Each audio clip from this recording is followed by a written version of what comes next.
There is a shady UN outfit that probably none of you have ever heard of that is right now working to impose, to normalize, to mainstream weirdo New Age spirituality on children in schools all around the world using something called social and emotional learning. Stay tuned and I'll tell you more. Welcome, everybody, to another episode of Behind the Deep State. I'm your host, Alex Newman. Thank you so much for joining us. Obviously, I'm in the studio here at the New American headquarters. It's an honor to be here and an honor to spend some time with you. So I came across this obscure little UN agency within UNESCO. UNESCO is, of course, the UN Educational, Scientific, and Cultural Organization. And the more I dug, the more flabbergasted I became. This is an institute that is based in India. And it is working to transform education all over the world to impose absolutely bonkers, radical, extreme political and spiritual values on little children all over the world. It's happening under the guise of something called social and emotional learning. Sometimes it's called SEL. And believe it or not, this is a scheme to brainwash children, and it was hatched at a New Age organization founded by a really rich weirdo who was a self-professed follower of Alice Bailey, who's of course the founder of the Lucifer Publishing Company. We've talked about Alice Bailey on this program before. She is was a leading theosophist. She was communicating with spiritual entities she referred to as ascended masters, and they were giving her all kinds of secret information, special revelations. Of course, if you read your Bible, you know these are not ascended masters. They are demons. And they were giving her weird stuff like a book called Education in the New Age that she served as a channel for. And it's absolutely bonkers stuff. So that's the kind of the background on all this. Now, this organization that I'm talking about is called the Mahatma Gandhi Institute of Education for Peace and Sustainable Development. It's called the UNESCO MGIEP for short. It is absolutely dominated by pagans, commies, New Agers, and psychiatrists, shrinks, quacks, whatever you want to call them. It's based in India, and it has global reach. In fact, if you go to their website, they are bragging that they're guiding education policy, that they're getting this stuff in the schools all over the world. And I encourage you to spend some time on their website before they start taking all this stuff down. When I first exposed the Fetzer Institute's role in the development of SEL, Castle, the premier SEL organization, they had right on the history that this idea came out of the Fetzer Institute. And when I exposed that in a column that I wrote, they quickly took that down from their website. But we're going to save all this stuff. We have saved all this stuff, so even if they disappear, it will keep it. But now, at first glance, if you look at this stuff, people who aren't familiar with the manipulation of language that's used by these New Agers and these commies, you might not even notice the warning signs. For example, if you go to the website, they say they're working to make children more kind through their programs. That way the world will be more peaceful, more sustainable. And who could be against peaceful, kind, sustainable world? I mean, we all want that, don't we?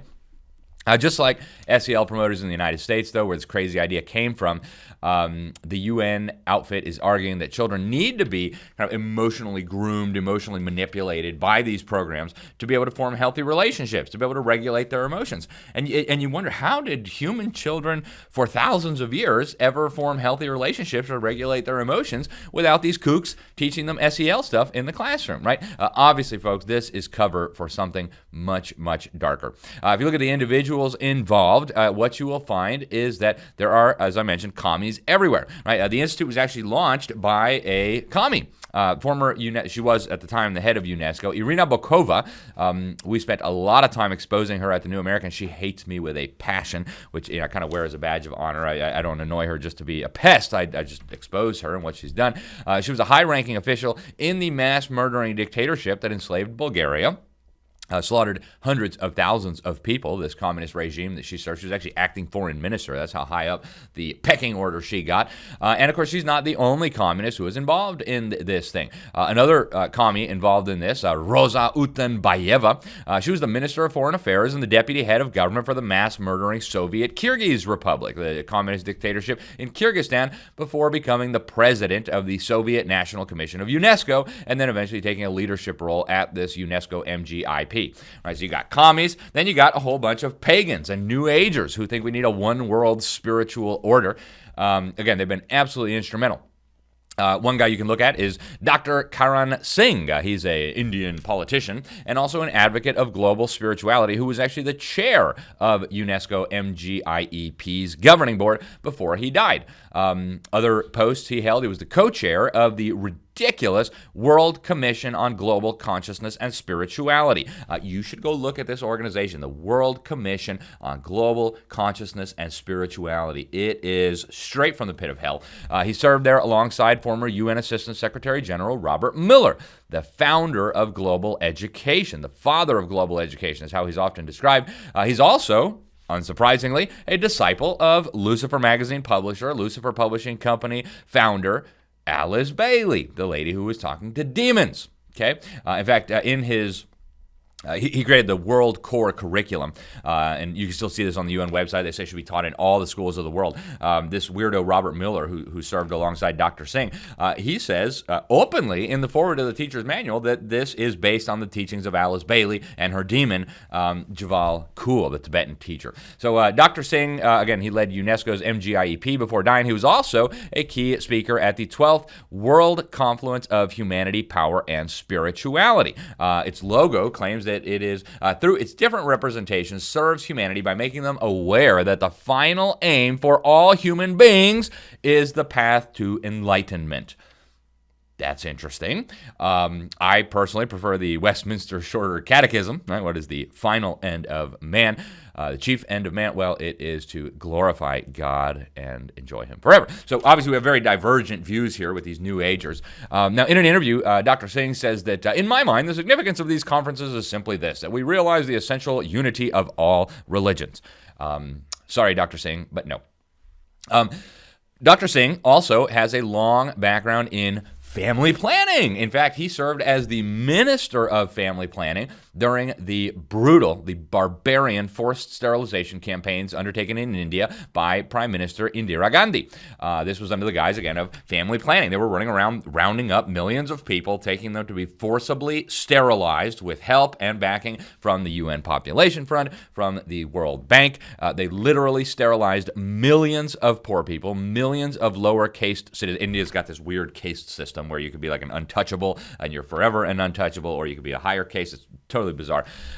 Anyways, that's about 15 times more people than the mass murdering National Socialist Party, the Nazis in Germany, sterilized. Thousands of victims were killed during this procedure in India under the leadership, again, of Dr. Singh, the guy who served as the chairman of this Mahatma Gandhi Institute on Education. Another leading advocate of this UN-backed global spirituality, who's also deeply involved in the population control agenda, is Dr. Aza Karam. She's the head of Religions for Peace. This is a global alliance of self-styled religious leaders. It includes self-proclaimed Christians and full-blown pagans. It's funded by the UN, by the U.S. State Department, billionaire globalists like George Soros, the Rockefellers, etc. And before taking over as the Secretary General of this thing, Dr. Karam worked at the UN Population Fund. Of course, we've talked about here before the congressional testimony that exposed the role of the UN Population Fund in mass murder, in perpetrating forced abortions in China under the guise of enforcing its barbaric one-child policy. So this gives you a sense of some of the people who are involved in this movement, guys. These people are sick in the head. They believe that there are too many human beings and that we need to brainwash children to stop having children. Okay. Even the namesake of UNESCO, right, the Mahatma Gandhi Institute on Education. Now, Gandhi had views on religion that would be really troubling, I think, to Orthodox believers of any religion, including his own religion, Hinduism, right? He said he prizes Hinduism above all other religions, but he also was very much a one-world religion kind of guy. Now, Dr. Richard Davidson, he's with the Center for Healthy Minds, the World Economic Forum, the Wisdom 2.0 Conference, friend of the Dalai Lama, etc. He's also on the governing board of the MGIEP at UNESCO. During the MGIEP's 2020 Rethinking Learning, they chose this Buddhist monk, Mathieu Ricard, to write the foreword. And here's what he said. One of the groundbreaking developments in neuroscience has been to show that any form of training changes the brain and consequently our ways of being. Our brains remain remain pliant throughout life, but are particularly malleable during young age. Over the last 20 years, scientists and meditators have collaborated to advance new fields of research such as contemplative neuroscience, mindfulness-based stress reduction, and mindfulness-based cognitive therapy. Various kinds of interventions for cultivating these basic human qualities in young children have been designed, tested, and evaluated, such as the kindness curriculum devised at the Center for Healthy Minds by a team guided by neuroscientist Richard Davis. So the MGIEP also has these things, a magazine. It's called Blue Dot. And they got one called Rewiring the Brain to be Future Ready. Folks, these people want to rewire the brains of your children. They're telling you so on their website. They believe in this one world spirituality. The commies, the mass murdering communists have their fingerprints all over this.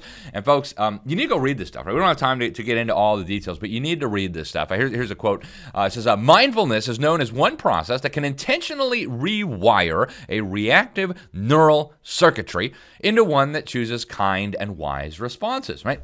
Folks, listen to them. When they say they want to rewire the brains of your children, they're not kidding, okay? They're telling you the truth. It goes on to say, our children are active change makers who can help us grow up and become a more conscious, aware, and mindful society. Okay, now artificial intelligence is a big part of this as well. In fact, UNESCO and the UN are big on bringing artificial intelligence into the education sphere. In fact, in 2019, they had a conference in Beijing, of all places, because why not? The capital of the most murderous dictatorship that has ever existed in human history. And they came up with this document on artificial intelligence in education. Now, we'll save the details of that for another day, but folks, these people are absolutely nuts. Now, officially, a key focus of this UN Education Institute is achieving sustainable development, and in particular, Agenda 2030's Sustainable Development Goal 4.7. It's a subsection of the 17 goals of the SDGs. If you haven't watched our episode of Behind the Deep State on the Sustainable Development Goals, go back and watch it.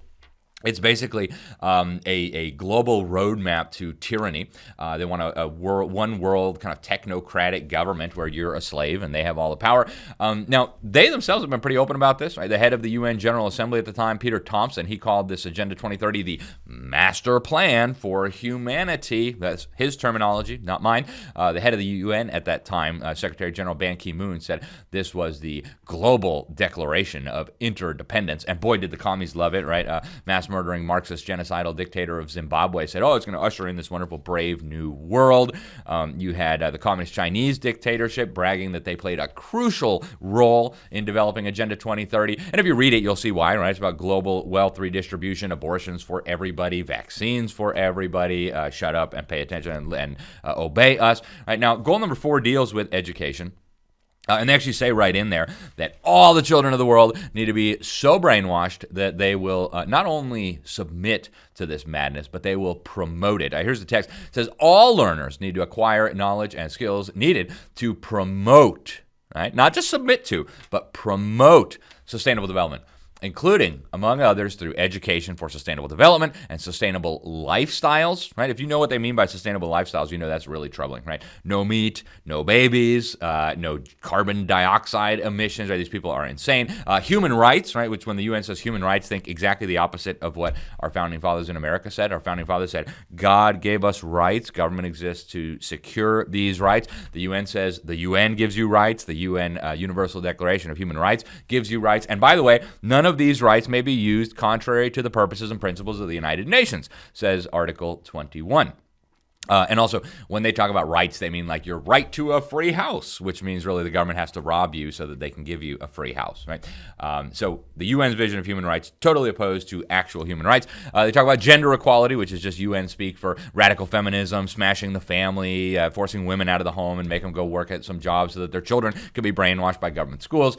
Promotion of a culture of peace and nonviolence, a global citizenship, which you can't have a one world government without global citizens. And of course, appreciation of diversity, which again means just smashing Christian civilization.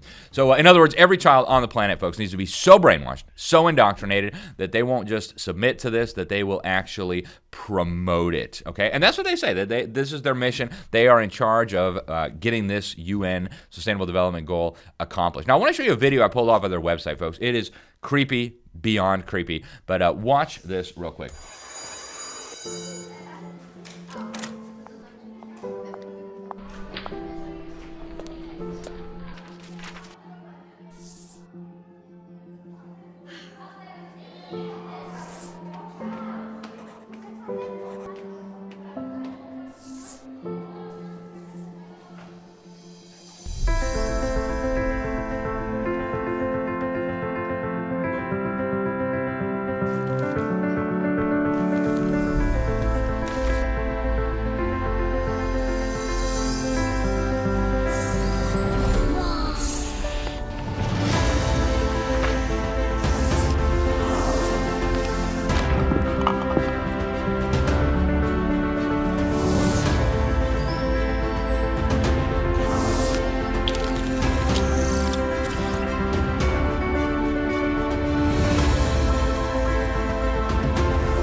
All right, folks, so you just saw that video. It is really, really creepy. A lot of red flags there, right? One of them, you've got these textbooks that flash by on the screen, and one of them is blinded by faith. Blinded by faith. Isn't that interesting?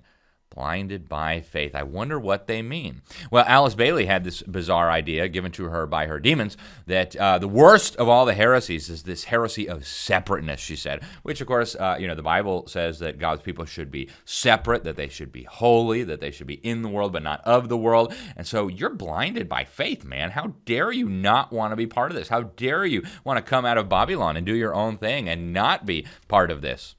So then when also in the video, you see one of the students in that video logs onto her virtual platform, and you see some really interesting options there, right? One of them is climate change and ethics.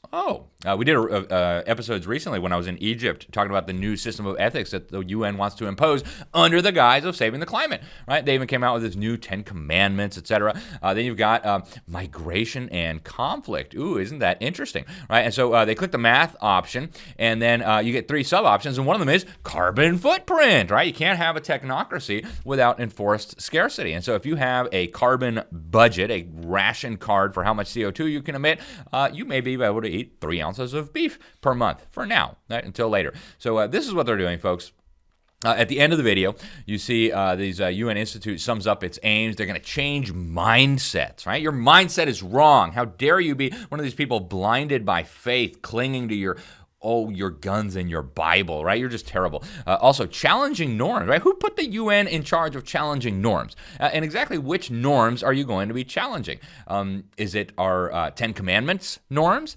Is it our family values norms? Which norms do you think we have put you in charge of challenging? And then transforming education for humanity. Frankly, who put you in charge of transforming education? I never agreed to say that the UN should transform education. Who do you think you are? Right? This is absolutely crazy, folks. And keep in mind, this stuff is not just happening at some obscure institute in India, okay?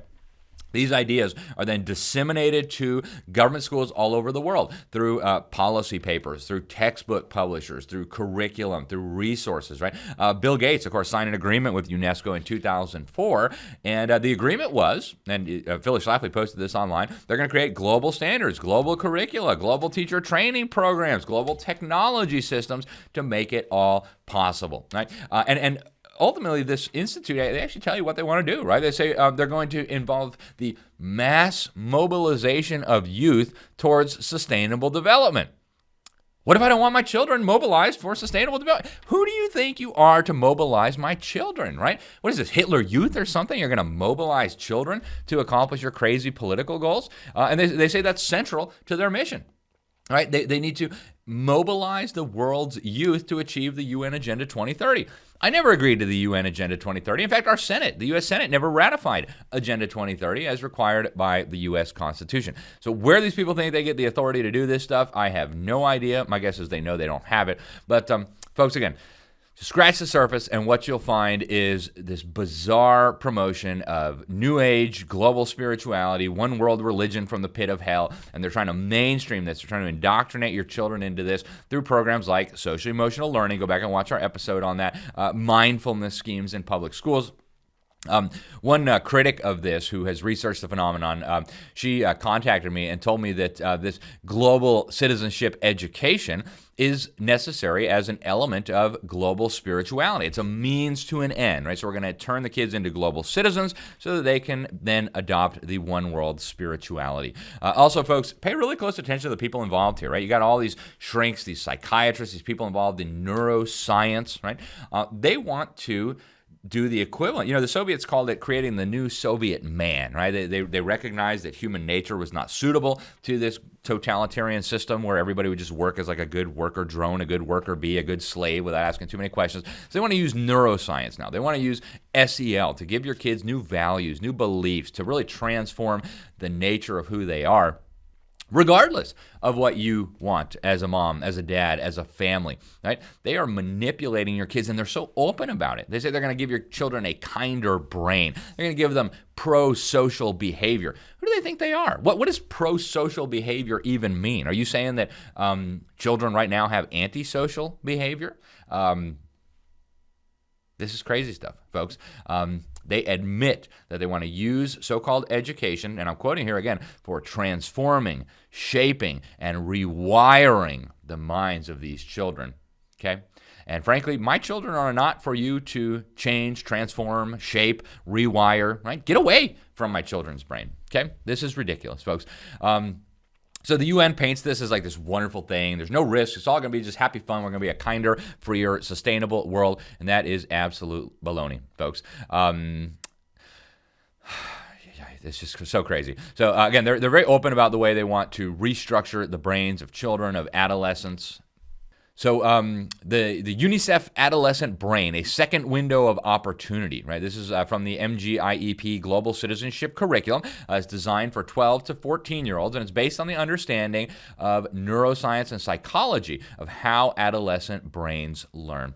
So, folks, this is what they're telling you openly, okay? This is not Alex Newman from some Behind the Deep State show telling you. This is them telling you. I'm just telling you what I found on their website. This is beyond creepy. They want to recruit and groom your children to become global citizens in a one-world order with a one-world spiritual agenda that is diametrically opposed to Christian principles, to Christianity, to American principles, to our system of self-government. Frankly, if we allow them to do this, shame on us, right? Of course, tyrants want to do this. This is what tyrants have always wanted to do. But what will you do, mom and dad? Will you allow your children to have their brains rewired to be pro-social, whatever that means, right? This stuff is really nefarious, folks, and we're only scratching the surface. Thanks for tuning in. I'm Alex Newman. This is Behind the Deep State for the New American Magazine. Until next time, God bless you all. Sophia paused before the door. It read, Department of Bidigital Convergence. Just inside was a new world, a better world, the one of everlasting life, of no pain, of no loss, of no problem. She entered the chamber and her surroundings changed. She saw around her an infinite field of waving golden grain surmounted by cloudless blue sky. The AI voice whispered gently in her mind, Welcome to the singularity. She couldn't see it and couldn't feel it, but her body had almost instantly been covered by a swarm of tiny gray multi-legged bots that melted through her clothes and into her skin. Not perceiving the nightmare, her eyes had already been consumed and the rest of her body was dissolving as the bots digested her flesh. She felt only a warmth suffusing her being. Drowsy, she drifted to sleep, and her last thought was one of panic. Would she ever wake? Could a nightmare vision like this be an outcome of the much-hyped transhumanist technological singularity? Enter the world of the future as illuminated by the experience of the past in Endgame, the new book by Dennis Barrett, the publisher of the New American Magazine, and find out how the disastrous COVID pandemic response fits with the technocratic elite's thirst to create a transhumanist utopia. Get Endgame from shopjbs.org with free shipping with code ENDSHIP, ENDSHIP. Or get Endgame and the Great Reset Collector's issue of the New American Magazine and get free shipping plus an additional 20% off both with code END20, END20.